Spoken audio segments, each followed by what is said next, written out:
የኢትዮጵያ ህዝባዊ አብዮታዊ ፓርቲ ኢህአፓ መግለጫ ግንቦት 2018 ዓመተ ምህረት በኢህአፓ ላይ ለተነዙ የተዛቡ ትረካዎች አሉባልታዎች ስም ማጥፋቶች ተገቢ እውነታን ለመግለጥ ይህ በተለያዩ ጉዳዮች ላይ ያተኮረ ማብራሪያ ለመስጠት የተገደድነው ዘረኛውና አምባገነኑ የአብይ አገዛዝ ከሚያካሂደው የስሙላ ምርጫ ጋር በተያያዘ በኢህአፓ ላይ ለተነሱ የተዛቡ ትረካዎች አሉባልታዎችና ስም ማጥፋቶች በተጨባጭ እውነታ ላይ ተመሰረተ ተገቢ የሆነ ማብራሪያ ለመስጠት ነው።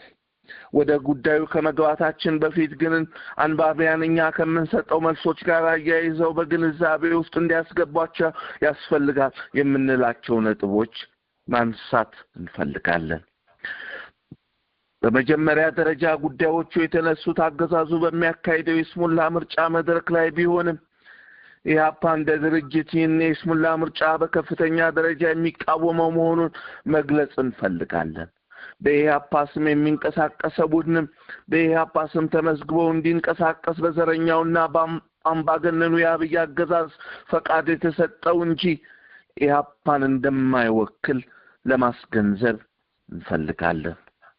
ሁለተኛ በኢህአፓ ላይ እየተሰጡ ያሉት ትችቶችና ወቀሳዎች ከዛሬ 50 ዓመት በፊት በተፈጠሩ ሁኔታዎች ላይ ነው። ለትችትም ሆነ ለምስጋና የሚያበቁ ሁኔታዎች ላይ ለመድረስ የተደረጉ ክንውኖችን በዘመኑ ከነበሩ ሁኔታዎች ጋር አያይዞ መገምገምን ይጠይቃል። የዛሬ 50 ዓመት የነበሩት ሁኔታዎች ሰርዘን አሁን ባለንበት ሁኔታ ላይ ቆመን ከገመገምን ከእውነት ያርቀናል። የግምገማችንም ውጤት የተዛባ ይሆናል። የአጼ ዮሐንስን የአጼ ቴዎድሮስንም ሆነ የአጼ ምኒልክን ያገዛዝ ዘመን በንጉሥ ያገዛዝ ክልል ውስጥ ጥፋቱንም ሆነ ልማቱን ልንገመግም እንችላለን። እነዚህ አገዛዞች ለምን የዲሞክራሲያዊ ስርዓትን ለህዝብ አላመጡም ብለን ብንወቅስ ከእውነቱ የራቅነው ራሳችን እንሆናለን። የዛሬ 50 ዓመት የነበረውን ሁኔታ ስንገመግም በወቅቱ በነበረው የሁኔታ ማዕቀፍ ወይም ክልል ውስጥ ሊሆን ይገባል እንላለን። ከዚህ ውጪ ከሆነ ወደ ስህተት ይወስደናል። ሶስተኛ በየትኛው የፖለቲካ እንቅስቃሴ ውስጥ ትክክለኛ አቋም የሚይዘውም ሆነ እንቅስቃሴ የሚደረገው በተገኘው መረጃ ላይ በመመስረት ነው። በሁሉም ጊዜ በሁሉም ሁኔታ ሁሌም መረጃዎቹ የተሟሉ ናቸው ማለት አይቻልም። በጊዜ በነበረው መረጃ ላይ ተመስርቶ የተወሰደ አቋምና የተደረገ እንቅስቃሴ ጎደሉት መረጃዎች ሲሟሉ ግንዛቤን ማስተካከልና የእርምት እርምጃ መውሰድ ይገባል። ሰውም ሆነ ድርጅትም መረጃዎችን ለማግኘት መለኮታዊ ኃይል የሌለው ስለሆነ ከመረጃ ጉድለት መጀመሪያ የወሰደውን አቋም ቢያስተካክልና እንቅስቃሴውን ቢያሻሽል ሊመሰገንም ሆነ ሊበረታታ ይገባል እንጂ ሊወገዝ አይገባም። በምንሰጣቸው ምላሾች ከላይ የጠቀስናቸውን መሰረታዊ ጉዳዮች ከግምት እንድታስገቧቸው በትህትና መልሱን ገባለን። ስለ ኢህአፓ መሰራረት የሚሰጡ የተዛቡ መረጃዎች ላይ እውነታው ሲገለጥ ሰሞኑን ኢህአፓን አጥብቀው የሚጠቅሱ ያገዛዙ ሆነ የሌሎች ድርጅቶች አባላቶችና ደጋፊዎች በየሶሻል ሚዲያው በሰፊው ካሰራጯቸው አሉባልታዎች መካከል ኢህአፓን የመሰረተው ሻዕቢያ ነው፣ ሻዕቢያ የራሱ ዓላማ ግቡን እንዲመታ የመሰረተው ፓርቲ ነው፣ ኢህአፓ የተመሰረተው በአልጄሪያና በጀርመን ድጋፍ ነው የሚሉና ሌሎች ቅጣምባራቸው የጠፉ የፈጠራ አሉባልታዎች ይገኙባቸዋል። ኢህአፓ ለምን ተመሰረተ? መቼ ተመሰረተ? እንዴት ተመሰረተ? ማን መሰረተው? ምስረታው ምን አይነት ሂደት ነበረ ወዘተ የሚሉ ጥያቄዎች በእርግጥ መልስ የሚያስፈልጋቸው ናቸው። ኢህአፓ የተመሰረተው በ1964 ዓመተ ምህረት ነው። ለህዝብ የቆመና ለህዝብ የሚታገል የፖለቲካ ድርጅት ለመፍጠር ሐሳቡ የተጸነሰው በወቅቱ ተማሪዎች በንጉሱ አገዛዝ ላይ ሲያካሂዱት በነበረ የተቃውሞ እንቅስቃሴና ትግል ውስጥ ነበር ማለት ይቻላል። በወቅቱ በንጉሱ አገዛዝ ስር የነበረችው ኢትዮጵያ ምንም አይነት የፖለቲካ ነጻነት ያልነበረበት፣ ሐሳብን በንግግርም ሆነ በጽሑፍ በነጻነት መግለጽ የማይቻልበት፣ ለፖለቲካ ዓላማ የመሰብሰብ፣ የመደራጀት፣ ሰላማዊ ሰልፍ የማድረግ ወዘተ መብት የተገደበበት፣ አብዛኛው ህዝብ ደሃ የሆነበት፣ መሬት በጥቂቶች የተያዘበትና የመሬት ላራሹ ጥያቄ የተነሳሳበት፣ ሰራተኛው በደሞዝ አከፋፈል ሆነ በስራ ላይ በሚገጥሙ እክሎች ከፍተኛ በደል የሚደርስበት፣ ተበደልን የሚሉ ብሔር ብሔረሰቦች በትጥቅ በተደገፈም ሆነ በሌላ መንገድ የተቃውሞ እንቅስቃሴ ሲያደርጉ የነበረበት፣ የኤርትራው ጀብሃ፣ የኦጋዴኑ ነጻ አውጪ ግንባር፣ የነ ዋቆ ጎቱ የኦሮሞ እንቅስቃሴም ሆነ የሚጫቱን ለማ እንቅስቃሴዎች የተስፋፉበት፣ ሌሎች በጾታ በሃይማኖት ወዘተ እኩልነት የማይታይበት፣ ፍትህርት የተጓደለበት ወዘተ አገዛዝ ነበረ። በ1950ዎቹና በ1960ዎቹ መጀመሪያ ዓመታት ተማሪዎች በተለይም በግቢያቸው ውስጥ ጭላንጭል ዲሞክራሲ የተቋደሱ የዩኒቨርሲቲ ተማሪዎች በአገሪቷ ውስጥ በብዙሃን ላይ ይደርስ የነበረውን ጭቆና፣ ድህነትና የፍትህ እጦት በመቃወም ለለውጥ ተንቀሳቅሰዋል፣ ታግለዋል። ባካሄዱትም ትግል የእስራትም ሆነ ከትምህርት የመታገድ ቅጣት ተቀብለዋል። ተማሪዎች ባካሄዱት ትግል ጥያቄያቸው ሰሚ ጆሮ በማጣቱ በፖለቲካ ድርጅት ተሰብስቦ ከመታገልና ህዝብን አደራጅቶ ከማታገል ውጪ ሌላ አማራጭ አለመኖሩን በመገንዘባቸው በፖለቲካ ድርጅት ተሰባስቦ የመታገል ሐሳብን እንዲጸነስ ምክንያት ሆነ። በትምህርትም ሆነ በሌሎች ምክንያቶች ወደ ውጭ ወጥተው የነበሩ ታጋዮች አገር ውስጥ ከነበሩት ጋር በመመካከር በ1964 ዓመተ ምህረት ወይም በ1972 በምዕራብ ጀርመን በርሊን ከተማ ጉባኤ ያካሂደው በኋላ ኢህአፓ በሚል ስም ለመጠራት የቻለው ድርጅት መሰረቱ። ይህ ድርጅት በከፍተኛ ምስጢራዊነትና በህቡ በአገር ውስጥም ሆነ በውጭ ሀገራት የሚገኘውን የለውጥ ፈላጊ ዜጋ በማሰባሰብ ላይ እየተንቀሳቀሰ እያለ የካቲት 1966 ህዝባዊ እንቅስቃሴ ፈነዳ። ይህም በከፍተኛ ደረጃ ህዝብን ለማደራጀትና ለማሰባሰብ ምቹ ሁኔታ ፈጠረ። በነሐሴ 1967 ዓመተ ምህረት በሀገር ውስጥ በተለያየ መንገድ ተደራጅተው ሲንቀሳቀሱ የነበሩ ለውጥ ፈላጊ ታጋይ ቡድኖችን አሰባስቦ መለስተኛ ጉባኤ በማካሄድ ኢህአፓ የሚለውን ስም ይዞ በይፋ ህልውናውን አወጀ። ይፋ እንቅስቃሴም ጀመረ። የኢህአፓን አመሰራረት አስመልክቶ ተጨባጭ እውነታው ይህ ነው። ሻዕቢያም ሆነ አልጄሪያ ወይም ምስራቅ ጀርመን አልመሰረቱትም። ኢህአፓ በ1964 ዓመተ ምህረት ሲመሰረት ሻዕቢያ ከጀብሃ ተገንጥሎ እንደ ድርጅት ተዋቅሮና ተጠናክሮ ለመውጣት እንቅስቃሴ የሚያደርግበት ወቅት ነበረ። ህልውናውን በይፋ ያወጀው በሐምሌ ወር 1965 ዓመተ ምህረት ወይም ኦገስት 1 1973 ዓመተ ምህረት ነው። ኢህአፓ መስራች ጉባኤውን ያካሄደው በሚያዝያ 64 አፕሪል 72 መሆኑን ከተረዳን ገና ያልተመሰረተ ፓርቲ ወይም ድርጅት ወይም ሻዕቢያ ኢህአፓን ሊመሰርት እንደማይችል መረዳትም እንችላለን። አልጄሪያንም አስመልክቶ የተነሳው ውንጀላ ውሃ የሚቋጥር አይደለም። የንጉሱን አገዛዝ የጸጥታ አካላት በማምለጥ ወደ ውጭ ወጥተው ከነበሩት ተማሪዎች መካከል ለተወሰኑት አልጄሪያ ጥገኝነት ሰጥታቸው እንደነበረ ግልጽ ነው። ከነዚህ ታጋዮች መካከል አንዳንዶቹ በበርሊን መስራች ጉባኤ ላይ መገኘታቸው በምንም መመዘኛ አልጄሪያ ኢህአፓን መሰረተች የሚል ማረጋገጫ ሊሆን አይችልም። በስዊዝ የነበረ አባላትም መስራች ጉባኤው ላይ በመገኘታቸው ስዊዝ መሰረተችው እንደማይባል ሁሉ የምዕራብ ርዕዮተ ዓለም ተጽዕኖ የነበረበት በወቅቱ ምዕራብ ጀርመን እየተባለ ይጠራ የነበረው መንግስት የግራ ርዕዮተ ዓለም ይከተል የነበረውን ኢህአፓን አቋቁሟል የሚለውም ትችል አስቂኝና በሬ ወለደ አነጋገር ከመሆን አያልፍም። የርዕዮተ ዓለም ጉዳይ ከተነሳ ኢህአፓ ሲመሰረት የተከተለው ርዕዮተ ዓለም የግራ ርዕዮተ ዓለም እንደነበረ አለ ሊባል የሚችል አይደለም። ለምን ይህን ርዕዮተ ዓለም ተከተለ የሚለውን ምክንያት ማወቅ ግን አግባብነት ያለው ነው። ይህን በደንብ ለመረዳት ከላይ እንደተጠቀስነው በወቅቱ በአገሪቱ ውስጥም ሆነ በዓለም አቀፍ ደረጃ የነበረውን ሁኔታና የኃይል አሰላለፍ በሚገባ ማገናዘብ ይጠይቃል። በወቅቱ ዓለም በሁለት ጎራ የተከፈለ እንደነበረ ግልጽ ነው።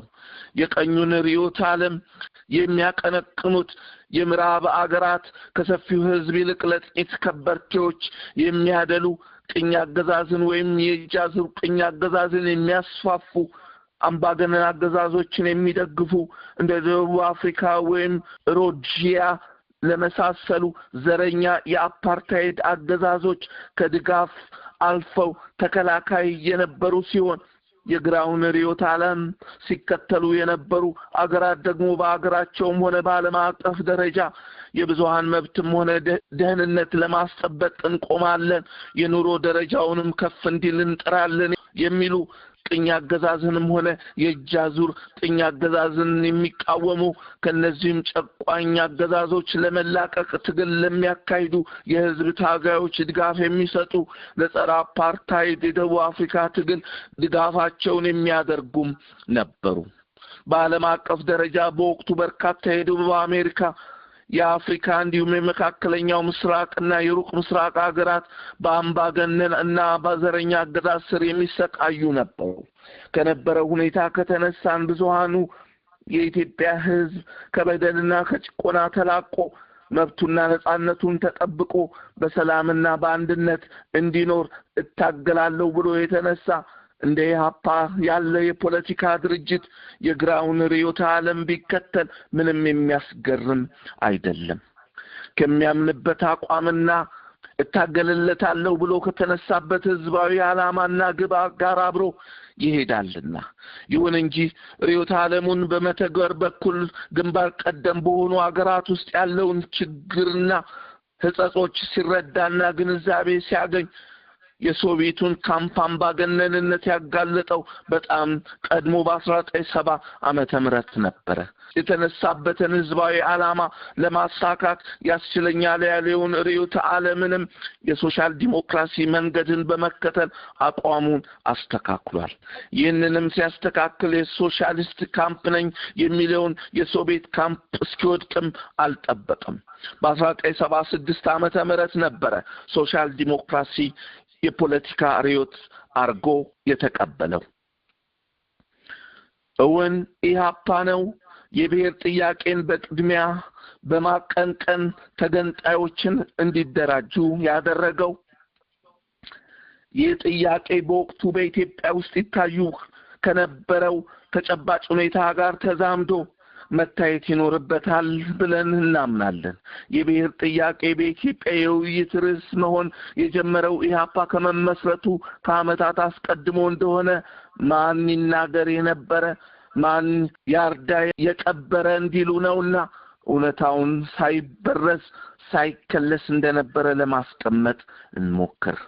ጥያቄው በተለያዩ ሁኔታዎችና በተለያዩ ስፍራዎች በተዘበራረቀ መንገድ ሲነሳ ሲወሳና ሲከራከር ቆይቷል። ዛሬም ማከራከሩ አልቆመም። በመሆኑም የብሔር ጥያቄን መፈተሽና መመርመር አስፈላጊና ተገቢ ሆኖ አግኝተነዋል። አንዳንዶች እንደሚሉት ሀገራችን ኢትዮጵያ እንዲያው በድንገት የዛሬ 100 ዓመት የተከሰተች ሳትሆን የዘመናት የዜጎች ትግልና መስዋዕትነት ትግል ውጤት ናት። ኢትዮጵያ ለማድረግ የብዙ ሚሊዮኖች ዜጎችና ያያሌ ኢትዮጵያውያን ትውልዶች ደም አጥንትና ላብ ተገብሮበታል። ይነስም ይብዛም ሁሉም ዜጎች ለዚች ሀገር ግንባታ የበኩላቸውን አስተዋጽኦ አድርገዋል። ለዚች ሀገር እድገትና ጉድለት ሁሉም እንደየዘመኑ በታሪክ ፊት ተወቃሽና ተሞጋሽ መሆኑ አይቀርም። በመሆኑም ዛሬ ላይ ቆሞ ትናንትን በዛሬው መነጽር እየተመለከቱና የተዛቡ አዳዲስ ትርክቶችን እየጻፉ በብሔር ጥያቄ ወይም ጭቆና ስም የትናንቱን በደልና ቁርሾ ዛሬ ህይወት ሰጥቶ በማመርቀዝና በማጋነን የህዝብ ግንኙነትን አንድነትን እንደ ድርና ማግ ያጋመዱ የጋራ ኢትዮጵያዊ ሴቶችን ለማፍረስና ለመበጣጠስ የሚደረጉ የተሳሳቱ ትርክቶች ለአንድነት ጠንቅ ለአብሮነት ደግሞ እንቅፋት ከመሆን የዘለለ ውጤት አይኖራቸውም የሚል የጽና እምነት አለ። በአገራችን ኢትዮጵያ የእኩልነት እጦትና የመብት መነፈግ የብዙዎች ጣፋንታ ሆኖ ቆይቷል። ሁሉም ኢትዮጵያዊ እኩል እንዳልነበረ ዛሬም ይኸው የቀጠለ መሆኑ የሚካድ አይሆንም። ለኢህአፓ መፈጠርና ወደ ተደራጀ የፖለቲካ ሂደት ውስጥ መግባት ዋናው መንስኤ በኢትዮጵያ ውስጥ ይታዩ የነበሩ ችግሮች የመሬት፣ የብሔር፣ የሃይማኖት፣ የጾታ ወዘተ ጥያቄዎችን አግጠውና አፍጠው እየተባባሱ በመሄዳቸው ምክንያት ችግሮቹ ተገቢውን ምላሽ ማግኘት ይኖርባቸዋል ከሚል እሳቤ ነበረ። ኢህአፓ የእኩልነት ጥያቄ በአግባቡ ካልተፈታ የኢትዮጵያ ህልውናና አንድነት ፈተና ውስጥ ሊገባ እንደሚችል የነበረውን ከፍተኛ ስጋትና ፍራቻ አስቀድሞ ስለተረዳ ለችግሩ መፍትሄ ነው ብሎ ያመነበትን የበኩሉን አማራጭ ሐሳብ በጊዜው ለኢትዮጵያ ህዝብ በግልጽ ለማቅረብ ሞክሯል። መሬት ለአራሹ ይሁን የሚለውን መሰረታዊ የትግል መፈክር ያስተጋባበት እነኛ ተራማጅ ምሁራን አርሶ አደሩ ከብዝበዛ ተላቆ የመሬቱና የምርቱ ባለቤት እንዲሆን አጥብቀው ሲጠይቁ ከዚያም ጋር ተያይዞ ተዛምዶ በጋድ ይታይ የነበረውን የብሔረሰብ ጭቆና የእኩልነት ጥያቄ በዝምታ ሊያልፉት ጨርሶም አልተቻላቸውም። የኢትዮጵያን አንድነት በበደል ልና በጭቆና ላይ መስርቶ ለማረጋገጥ መጣርና የእኩልነት ጥያቄን በኃይል ደፍጥጦ ለማስቀጠል መሞከሩ ሀገሪቱን ወደ እርስ በርስ ግጭትና አደጋ አልፎም ለብተና ሊዳርጋት እንደሚችል አደጋውን ቀድመውን የተረዱ ወገኖች በተለይም ኢህአፓ አስቀድሞ ማስጠንቀቁ ጨርሶ የሚዘነጋ አይደለም። በኢህአፓ ውስጥና በኢህአፓ ዙሪያ የተሰበሰቡ ለእኩልነትና ለአንድነት የቆሙ ኃይላት የህዝብ አንድነት በእኩልነት በዲሞክራሲና በህዝብ መብት መረጋገጥ ላይ ተመስርቶ ለሀገር አንድነት መገንቢያ ይዋል ሲሉም ተሟግተዋል። ተደራጅተው ታግለዋል፣ መስዋዕትነትንም ከፍለዋል። ኢህአፓ የራሱን እድል በራስ የመወሰን መብት ይከበር ሲል ይዘቱ የራስን አስተዳደር መርህ በብይነት ያቀፈ ከማዕከላዊነት ይልቅ ህዝቡ ራሱ ባለመብቱ ሆኖ ራሱን ማስተዳደር ይገባዋል የሚለውን ፍትሃዊ አቋም የሚያስረግጥ ጽንሰ ሐሳብ ማለቱ ነው። የራስን እድል በራስ የመወሰን ከመገንጠል በመለስ ብለው የታገሉት ተራማጅ ምሁራን ኢህአፓን ይጨምራል የሀገር ጸር ሳይሆኑ ታሪክ የሚዘክራቸው ብርቅዬ የኢትዮጵያ ልጆች ናቸው። ለብሔረሰቦች ጥያቄ መፍትሄ እኩልነትን አረጋግጦ አንድነትን ማዳበር ሆኖ ሳለ በጠባቦች በነሻቢያና ወያኔ ኦነግ ወዘተ መንደር ግን መገንጠልን በማንገስ የራስን የውስጥ አስተዳደር በራስ መወሰን የሚለውን መርሆ ከጥበት አንጻር ለጥጠው አገርን ለመገነጣጠል ፖለቲካቸው ተጠቅመውበታል።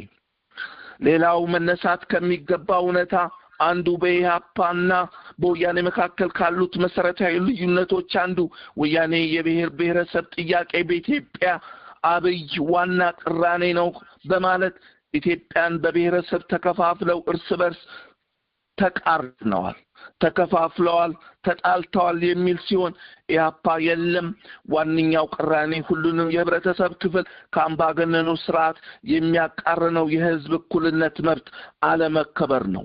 በአጠቃላይ ዲሞክራሲ አለመኖር፣ የልዩ ልዩ መብቶች አለመከበር ነው የሚል ነው። በዚህም ትግሉ ከጀመረ እስከ ዛሬ የወያኔ ጸረ አንድነትና ጸረ ኢትዮጵያ አቋም ለኢትዮጵያ ህዝብ አጋልጧል፣ በጥብቅ ተሟግቷል። አልፎም ወያኔ ትግራይ የኛ የትግራይኞቹ እንጂ የናንተ አይደለችም ውጡ በሚል ኢህአፓ ላይ ጦርነት ከፍቶበታል። የለም ትግራይ የሁላችንም የኢትዮጵያውያን ነች ከሀገራችን የት እንወጣለን በማለቱ ኢህአፓ አባላቱና ደጋፊዎቹ ክቡር ህይወታቸውን ገብረዋል። እነሱም ኢህአፓን ለታላቋ ኢትዮጵያ የሚታገል አባይ ኢትዮጵያ የአማራ ኩርኩር ቡችላ በሚል ስም በመጥራት ፈርጀውታል። ኢህአፓም ለኢትዮጵያ አንድነትና ለዜጎች በእኩልነት ላይ የተመሰረተ መፍትሄ እንጂ በመገነጣጠልና በጥላቻ እውን አይሆንም ብሎ በጽኑ ያምናል።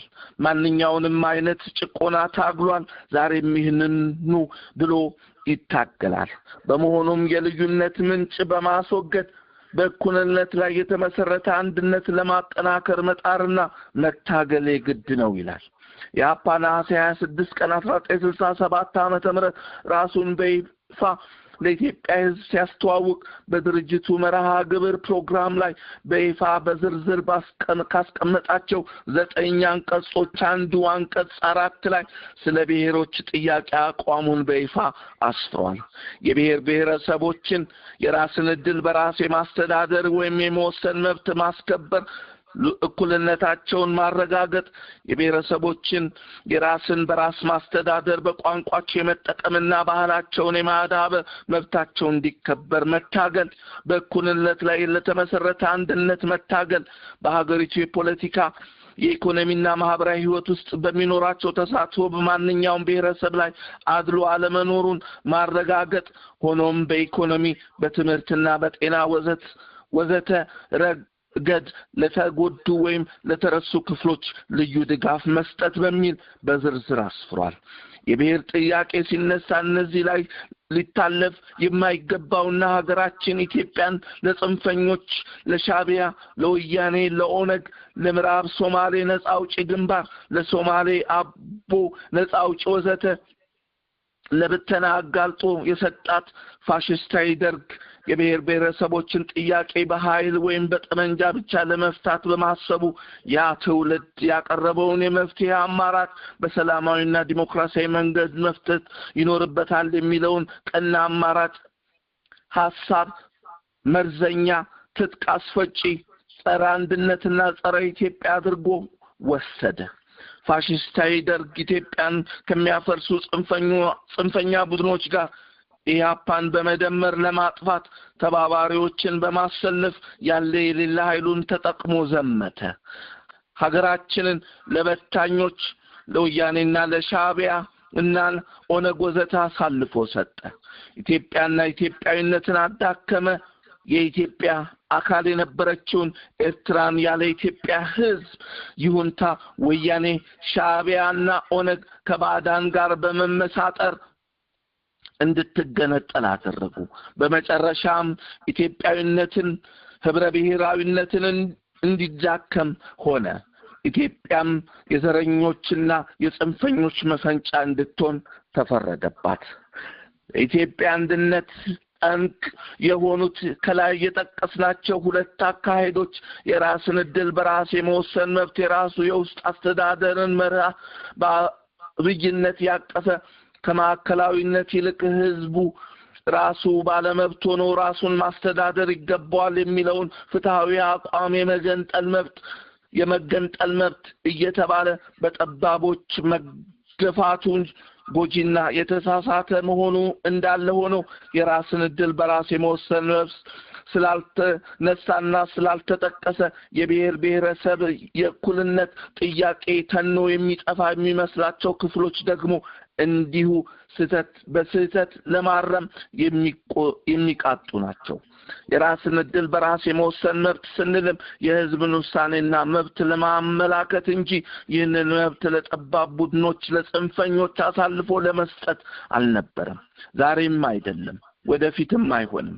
የዚያ ትውልድ አካል የሆነው ኢህአፓ በአንደኛው ወገን ላይ ያመዘነ ትግል በማድረጉ በኢትዮጵያዊነታቸው አምነው ያደጉ የኢህአፓ አባላትና ደጋፊዎች በወቅቱ የብሔርተኝነት መዘዝ ይህንን ያህል አደጋና ጥፋት በሀገራቸው ላይ ያስከትላል የሚል ጥርጣሬ ወይም እይታ አላደረባቸውም ነበር ማለት ይቻል ይሆናል። ለነገሩ እንኳን ትናንትና ቀርቶ ዛሬም በአጠቃላይ ሲታይ ብሔርተኞች የመረዳት አቅሙ ክፍተቱ ትንሽ አይደለም። የኤርትራን መገንጠል ወይም ቅኝ ግዛት ናትና ነጻነት ብለው የጀብሃ አማጽያን በባርካ ኤርትራ ብሎም በካይሮ ሲነሱ ሻዕቢያ ገና ባልተፈጠረበት ዘመን ኢህአፓ ሆነ ተራማጁ የተማሪዎች እንቅስቃሴ ገና ብቅ አላሉም ነበር። የነዋቆ ጉቱ የባሌም አመጽ ከድርጅቱ ምስረታ በፊት የተከሰተ ነው። እንግዲህ ኢህአፓ ጥያቄውን አቀንቅኖ ተገንጣይና ጠባብ ብሔርተኞችን ያስነሳ እንዳልሆነ ሊሰመርበት ይገባል። የብሔር ብሔረሰቦች ጥያቄ በሰላማዊና ዲሞክራሲያዊ መንገድ በእኩልነት ላይ የተመሰረተ አንድነት በማለቱ የተነሳ ብቻ አምባገነን ገዢዎችና ጽንፈኛ ቡድኖች አገሪቱ እንድትበታተን መድህን ሊሆን የሚችለውን አንድ ኃይል ወይም ትውልድ ኢትዮጵያ እንድታጣ በማድረጋቸው የተነሳ የትውልድ ክፍተት ተፈጠረ። ለኢትዮጵያ አንድነትና ለዜጎች እኩልነት ሊጮህ የሚችለው ህብረ ብሔራዊ የሆነው የኢህአፓ ድምጽ ታፈነ። በአጠቃላይ ሊባል በሚችል መልኩ የብሔር ብሔራዊ ኃይላት የፖለቲካ አጀንዳ ተዳክሞ የዘር ፖለቲካ የበላይነቱን እንዲይዝ እድል አገኘ። በመጨረሻም እነዚህ ብሔርተኛ ቡድኖች መገንጠልን እንደ ብቸኛ ግብ አድርገው የተነሱ ነፃ አውጪ ቡድኖች ጥቃታቸውን በቀጥታ በአገራችንና በህዝቡ ላይ አነጣጠሩ። የብሔር ብሔረሰብን ጥያቄ ሰርዘው በቅኝ ግዛት ጥያቄ ተኩት። ሻዕቢያ፣ ወያኔ፣ ኦነግ፣ ንሶነግ ወዘተ እስከ ማለትም ደረሱ። እነዚህ ጠባብ ብሔርተኛ ድርጅቶች የአገሪቱን የረጅም ዘመን የአንድነት ታሪክና ለዘመናት የኢትዮጵያን ህዝብ እንደ ደርና ማግ ያስተሳሰራቸውን የውል እሴቶችን በመካት አዲስ የፈጠራ ታሪክ ጻፉ።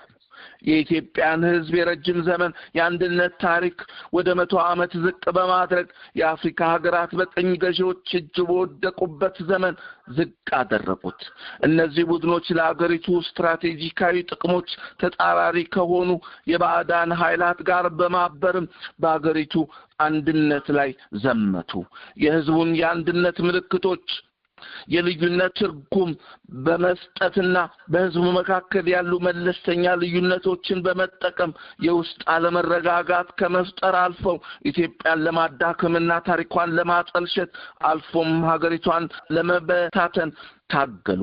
ከላይ በጥቂቱም ቢሆን ለማስፈር የሞከርናቸው አጠቃላይ ሁኔታዎች ተደምረው ዛሬም የብሔር ብሔረሰብ ጥያቄ በተዛባ ሁኔታ መወሰዱና በአግባቡ ባለመፈታቱ የተነሳ ሀገራችንን ለከፋ የእርስ በርስ ጦርነት ከማድረጉም በላይ የኢትዮጵያ ህዝብ የሰላም አየር ተንፍሶ በገዛ ሀገሩ የፈለገበት የሀገሪቱ ክፍል ውስጥ ሰርቶ ጎጆውን ቀይሶ ቤተሰቡን መስርቶ ተከባብሮና ተፋቅሮ በሰላም እንዳይኖር የተፈረደበት ይመስላል።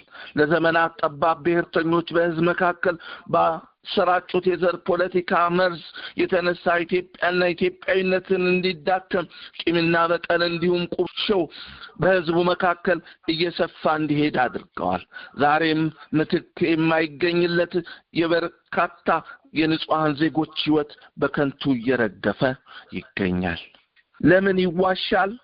በኢህአፓ ላይ የቀይ ሽብር ይካሄድ እንጂ ሽብሩን የጀመረና እንዲፋፋም ያረገ ነው በሚል የቀይ ሽብር እውነተኛ ዓላማው ተቃዋሚ ኃይሉን በአካልም ሆነ በሌላ ዘዴ ጨርሶ ማጥፋት ቢሆንም የመጨረሻ ዓላማው ግን ህብረተሰቡን በጠቅላላ በፍርሃት ቆፈን አሸማቆ መግዛት መሆኑ አይጠራጠርም። ይህ የጥፋት ዘመቻ ቀይ ሽብር በበርካታ የላቲን አሜሪካ ሀገሮችን በስፋት በተግባር ሲፈጸም ታይቷል። በህዝብ ላይ ያስከተለውም ጉዳት በቀላሉ የሚገመት አልነበረም። በኃይል የህዝቡ ስልጣንን የነጠቁ ወታደራዊ አምባገነኖች ፋሽስቶች በቀይ ሽብር መላውን ህዝብ በማሸበር ዘመቻ የተቃወሙ በሐሳብና በአመለካከት የመለየት መንፈስ ከህዝቡ አእምሮ እስከ ወዲያኛው ተፍቆ መጥፋት ይኖርበታል በሚል አቅደውና አስበው ስልጣን ላይ እስከ ወዲያኛው ለመቆየት በማሰብ የሚያደርጉት ክፉ የሆነ የጥፋት ዘመቻ ነው። በአገራችንም የታየው ተመሳሳይ የሆነ ዘግናኝ ድርጊት ነው። ደርግ በኢህአፓ ላይ የቀይ ሽብር ዘመቻን በይፋ ያወጀው በመስከረም ወር 1969 ዓመተ ምህረት መሆኑን የኢትዮጵያ ሕዝብ የመሰከረው ብቻ ሳይሆን ታሪክ ጭምር የመዘገበው ሀቅ ነው። ደርግ የቀይ ሽብር ዘመቻን የፈጸመው ከ10 ዓመት ህፃናት ጀምሮ እስከ 70 ዓመት ዕድሜ ያላቸውን በርካታ አረጋውያን ሳይቀር አሰቃቂ በሆነ ሁኔታ በመፍጀት ነበር። ይህ አሰቃቂ ፍጅት በኢትዮጵያ ሕዝብ ታሪክ ውስጥ ጥቁር ነጥብን ጥሎ ያለፈ ዘግናኝና የማይረሳ የጅምላ ግድያ ነበር። በዚህ ሽብር ሰለባ የሆኑት እናት፣ አባት፣ ሴት፣ ወንድ፣ ህፃን፣ አዋቂ፣ አካለ ስንኩላን ሳይል በጅምላ የተመተሩበት የማይረሳ የጥፋት ዘመቻ ነው። መንግስቱ ኃይለ ማርያምና ተባባሪዎቹ ስልጣናቸውን ለማስጠበቅ ሲሉ በተቃዋሚነት የተጠረጠሩ ግለሰቦችን በተለይም የኢህአፓ አባላትና ደጋፊዎች የኢህአፓ ወጣቶችን ያለምንም ጥያቄና ፍርድ በተገኙበት ማስወገድ የሚል ነበር የዘመቻው ዋና ዓላማና ግብ። አረመኔው መንግስቱ ኃይለ ማርያምና ተባባሪዎቹ ፍላጎት ባጭሩ ሲገለጽ እውነታው ኢህአፓን ከኢትዮጵያ ምድር ጨርሶ ማጥፋት፣ የኢህአፓ ዋሻና ከለላ የሆነውን ህዝብ ማሸበርና ማሸማቀቅ የሚልም ነበር።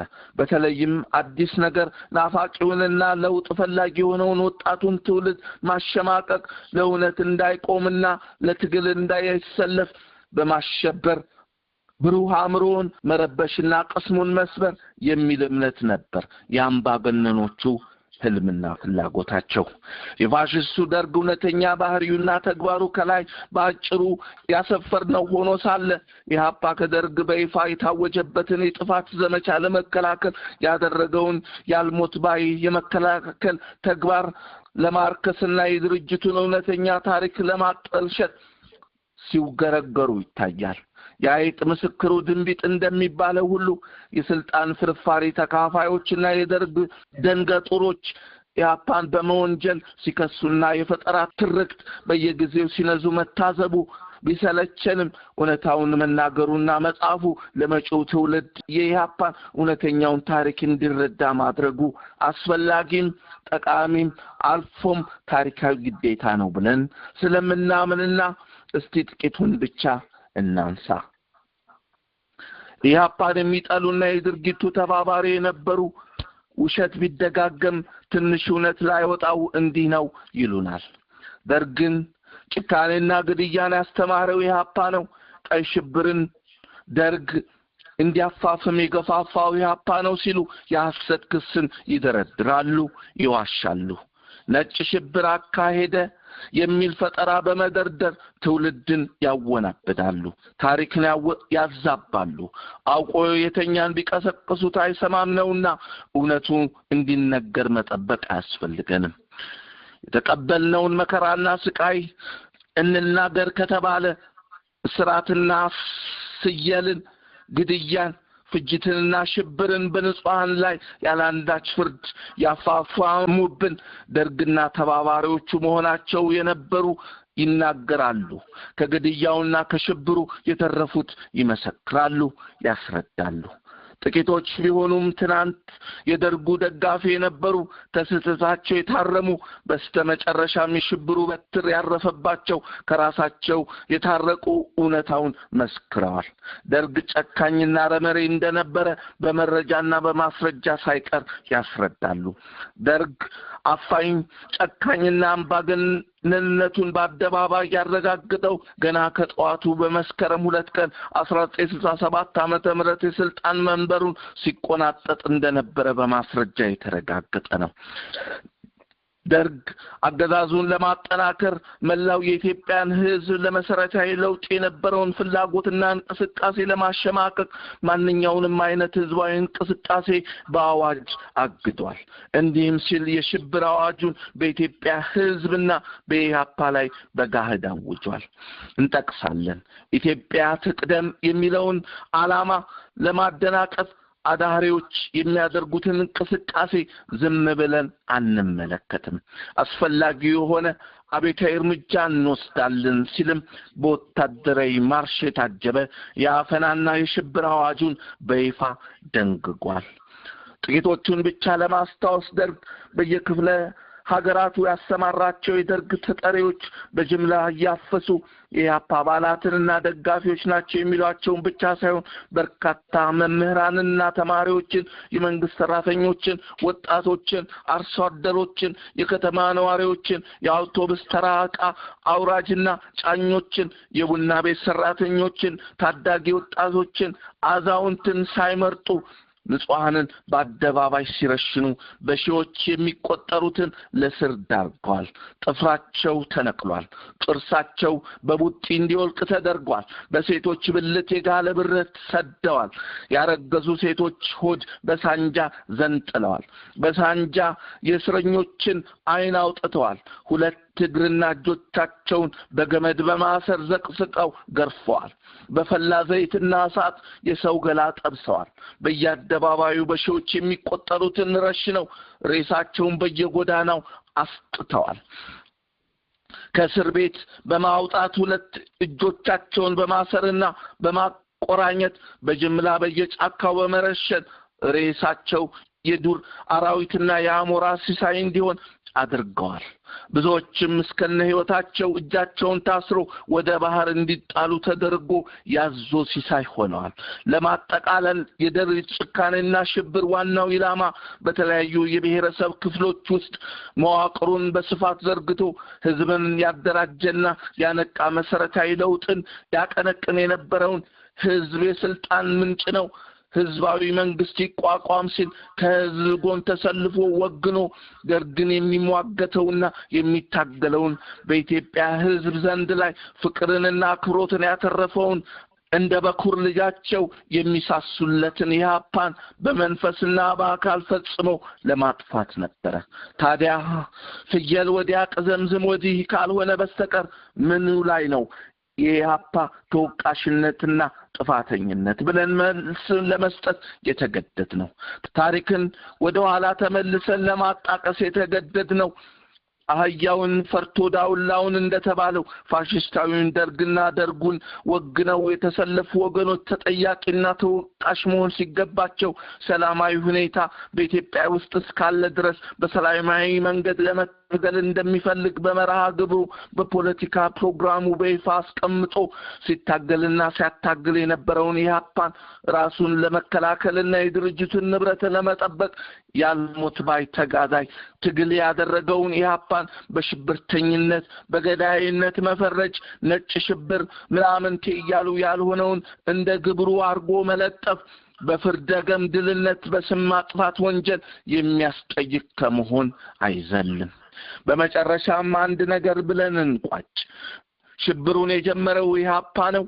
ይህ በመሆኑ ነው ደርግ የቀይ ሽብርን አዋጅ ፍጅቱን በኢህአፓ ላይ ያካሄደው የሚለው ሌላው ነጭ ውሸት መሆኑን የቀይ ሽብርን በይፋ የመረመረው ኮሚቴ በወያኔ ዘመን ተቋቁሞ ዓለም አቀፍ ዕውቅና የነበረው ኮሚቴ በተጨባጭ አረጋግጧል። ይህ ኮሚቴ በኢህአፓ የተቋቋመ ያለ መሆኑን ይዘን በምርመራው ከ1967 ዓመተ ምህረት ጀምሮ እስከ 1969 ዓመተ ምህረት ድረስ ኢህአፓ ራሱን የመከላከል እርምጃ የጀመረበት ዓመት መሆኑ ነው። ከ120 በላይ የኢህአፓ አባላት መገደላቸውን በስም ዝርዝር አውጥቷል። ይህ የምርመራ ሂደት በኃይል የቀይ ሽብር ፍጅት እንዳይደገም ትምህርት እንዲሆን ለመዘከር ሙዚየም የተቋቋመበት ሂደት ነበር። እንዲሁም ኢህአፓ ራሱን ለመከላከል የመጀመሪያ እርምጃን የወሰደው በ1969 ዓመተ ምህረት ከሆነ ደርግ ግን በ1967 ዓመተ ምህረት በመስከረም ላይ ከንጉሱ ጋር አያይዞ የሞት እርምጃ ከወሰደባቸው 60 ያህል ሰዎች ውስጥ 7ቱ የኢህአፓ አባላት እንደነበሩ ልብ ብንበል። በሚያዝያ 1968 ዓመተ ምህረት በኢህአፓ በተደረጉ ሰላማዊ ሰልፍ ላይ አሶ ካሰራቸው ውስጥ 26ቱን ወዲያው እንደረሸናቸው ተረጋግጧል። ከገደላቸው ውስጥ የ66ቱን የአብዮት እንቅስቃሴ ከመሩት ውስጥ ይገኙበታል። ታዲያ በምን ስሌት ነው ኢህአፓ ጀመረ በሚል በአዋጅ የታዘዘበትን የቀይ ሽብር ፍጅትን በተከላከለ ነጭ ሽብር የሚል በመፈብረክ አይን ያወጣ የውሸት ክርክር የሚደረገው? ኢህአፓ ለሶማሊያው ሰይድ ባሬ አደረ የሚለው ውሸት ሲጋለጥ እንደሌሎቹ በኢህአፓ ላይ ሳይቋረጡ ለውንጀላ ከሚነሱት ነጥቦች አንዱ የሰይድ ባሬው ሶማሌ በኢትዮጵያ ላይ ጦርነት አውጃ ድንበር ጥሳ በመግባት ሰፊ የኢትዮጵያን መሬት በያዘችበት ወቅት ኢህአፓ ሶማሌን ደግፎ በመቆም ሀገርን ጎቷል የሚል ነው። መቼም ውሸት ሲደጋገም እንደ እውነት ይወሰዳል የሚባለው በውሸት የተነገረው ነገር እውነት ስለሆነ ሳይሆን ሀቅ ጫማዋን ሳታጠልቅ ውሸት ዓለምን ትዞራለች የሚባለው አይነት ስለሆነ ነው።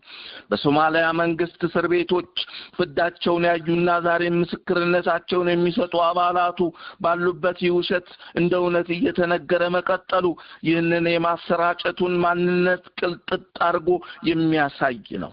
ለመሆኑ አንድ መረጃ በመጥቀስ የነገርየውን እውነታነት ያሳዩበት ሁኔታ ውሸቱ መቀጠሉ አድማጭም መረጃ አቅርቡ እስኪ ብሎ እንዲጠይቅ እንዲሞግት የሚጋብዝ ነው።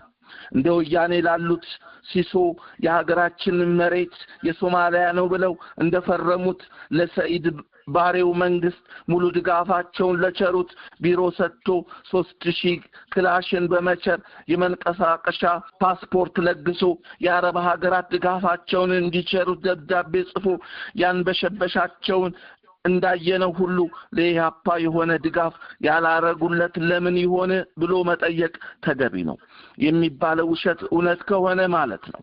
እንዲያውም በግልባጭ በሶማሌ ጦርነት ወቅት በኢትዮጵያ ሰራዊት ውስጥ ተሰልፈው ህይወታቸውን የሰጡ ተርፈው ደግሞ ለምስክርነት ዛሬም በህይወት ባሉበት ኢህአፓም የሶማሊያን ወረራ በወቅቱ በግልጽ በተቃወመበት አባላቱን የሶማሌው የሰይድ ባሬ መንግስት በተለያዩ የሶማሌ እስር ቤቶች ሸለምቦት የተባለውን ጭምር አማራ እያለ እየለቃቀመ እንደከተታቸውና እንዳሰቃያቸው እየታወቀ ከዚህ እውነት ጋር የሚጣረስ የኢህአፓ ሶማሊያን ደገፈ አብሮ ተሰለፈ በሚል ነጭ ውሸት ለምን ይዋሻል?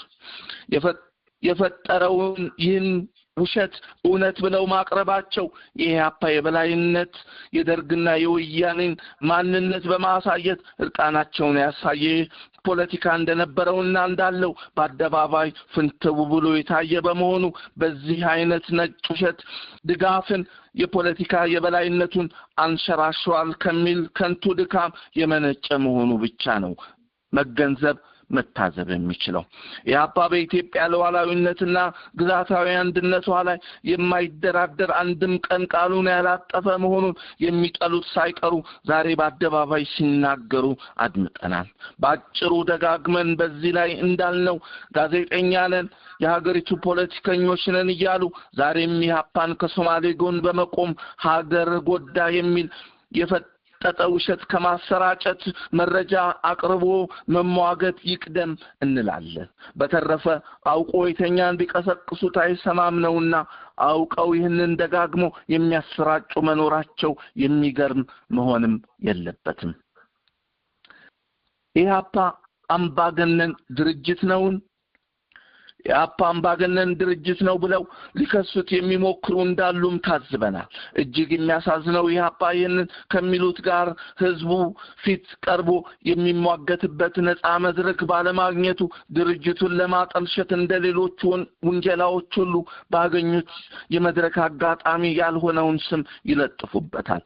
ኢህአፓ የመተዳደሪያ በአባላቱ የጸደቀ ህግና ደንብ ያለው አባላቱ በነፃ ምርጫ የጋራ አመራር ኮሚቴን የሚመርጡበት የፖለቲካ መስመሩና ፖሊሲዎቹ በአባላቱ በውይይት ውሳኔ የሚያገኙበት የትጥቅ ትግልን ያካሂድ በነበረበት ወቅት እንኳን ከሌሎች በሀገሪቷ ተመሳሳይ ትግል ያካሂዱ ከነበሩት ድርጅቶች በተለየ ማንኛውም የሰራዊቱ አባል በግሉ ወስኖ ትግሉን እንደተቀላቀለ ሁሉ ደከመኝ በቃኝ ከኢህአፓ ጋር መቀጠል አልፈልግም ባለ ጊዜ ያለ ምንም ተጽዕኖ መሰናበት እንደሚችል በተግባር ያሳየ ድርጅት በመሆኑ በምን መመዘኛ አምባገነን እንደሚባል ማስረጃ ማቅረብ አይቻልም። ኢህአፓ የሰዎች የግለሰቦች ስብስብ ነውና በግለሰቦች በአንዳንድ አባላቱ የታዩ ጉድለቶች ከነበሩም ህግና ደንብ በሚያዘው መሰረት እርምት ለማድረግ የሚያስችለው ዲሞክራሲያዊ አሰራር ስላለው ያንን ተጠቅሞ የሚያርምበት መንገድን ሲከተል ቆይቷል፣ ይከተላል።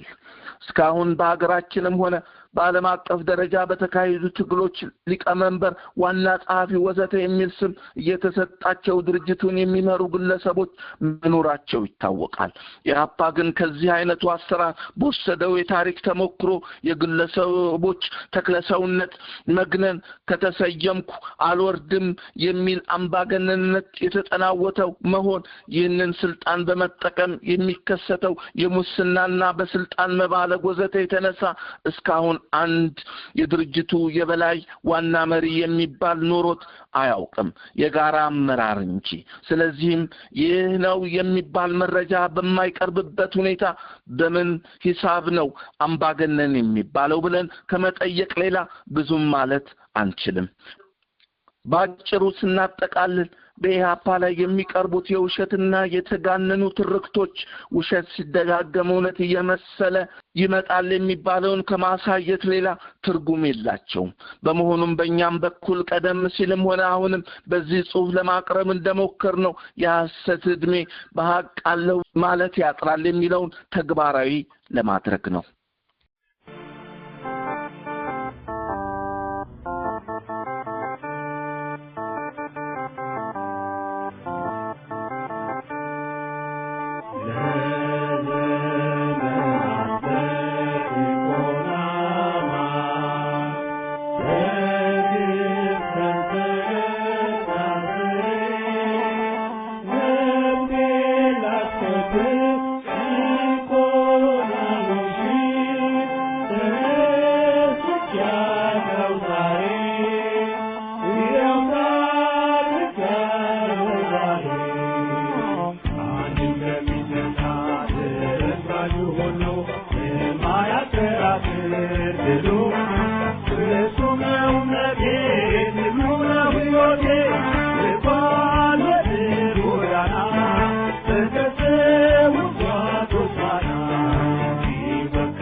I guess